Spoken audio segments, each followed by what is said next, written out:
First one എഴുതിയിരിക്കുന്നത് എങ്ങനെയാണ്? ഇത് എന്തിനാണ്? അപ്പൊ എന്തിനാണെന്നുള്ളത് തന്നെ നമുക്ക് ആദ്യം എഴുതാം. വാട്ട് ഇത് എന്നുള്ള ചോദിക്കുന്നുണ്ട്. What is it for? What is it for? ഇത് എന്തിനാണ്?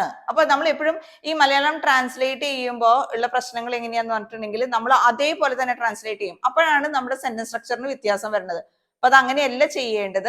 ആദ്യം തന്നെ നിങ്ങൾ കാര്യങ്ങൾ മനസ്സിലാക്കി വെക്കുക. ഈ ഓരോന്നിനും എന്തൊക്കെ അർത്ഥങ്ങളാണ് വരുന്നതെന്നുള്ളത് മനസ്സിലാക്കുക.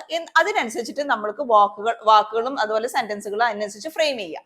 നെക്സ്റ്റ് വൺ, ഇതിന് പുറമെ എന്ത്? ഇതിന് പുറമെ എന്ത് അല്ലെങ്കിൽ മറ്റെന്താണുള്ളത് എന്നുള്ളത് നമ്മൾ ചോദിക്കാറുണ്ട്. എന്ത് എന്നുള്ളത് തന്നെയാണ് ആദ്യം വരിക. What else? ഇതിന് പുറമെ മറ്റെന്താണുള്ളത്? മറ്റെന്ത് എന്നുള്ള മീനിങ് ആണ് ഇതിലേക്ക് വരുന്നത്. ഇനി അടുത്തത് നോക്കാം. ഒരു ചായ കുടിച്ചാലോ?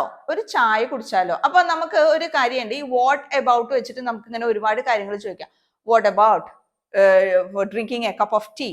അല്ലെങ്കിൽ ഇപ്പൊ വേറെ ഒരെണ്ണം കൂടെ വന്നിട്ടുണ്ട്. അത് നിങ്ങൾ തന്നെ ചെയ്യേണ്ട ഒരു കാര്യമാണ്. വാട്ട് എബൌട്ട് വെച്ചിട്ട് നമുക്കത് ചോദിക്കാവുന്നതാണ്. What about a cup of tea? What about a cup of tea? Next one അതേ ഒരു വാട്ട് എബൌട്ട് വെച്ചിട്ട് തന്നെ നിങ്ങൾക്ക് പറയാവുന്നതാണ്. അത് നിങ്ങൾ കമന്റ് ബോക്സിൽ ഒന്ന് എഴുതി അറിയിക്കുക.